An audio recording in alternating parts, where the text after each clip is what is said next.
किती कुत्रे गाडीच्या माग पळाले, पळतेन पळतेन वापस येतेन, दमतेन, उजून बसतेन.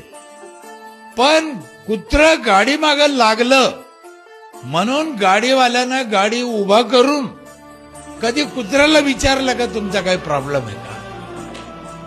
त्यांना विचारायचं.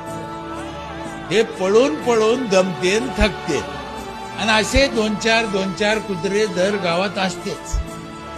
त्यांच्याकडे लक्ष द्यायचं नाही. काय करतात ते? चांगल्या गाडीच्या मागे लागते ते. बरं, उगच लागते. काय त्यांना घेणं नाही, देणं नाही, त्यांचा काही संबंध नाही, त्यांचा 1 रुपया खर्च नाही, त्यांना काही तकलीफ नाही. पण नाव ठेवायचं, काहीतरी मागं लागायचं, चांगलं चाललेलं कोणाचं पण टांग पलटी करायचं, हा त्यांचा स्वभाव.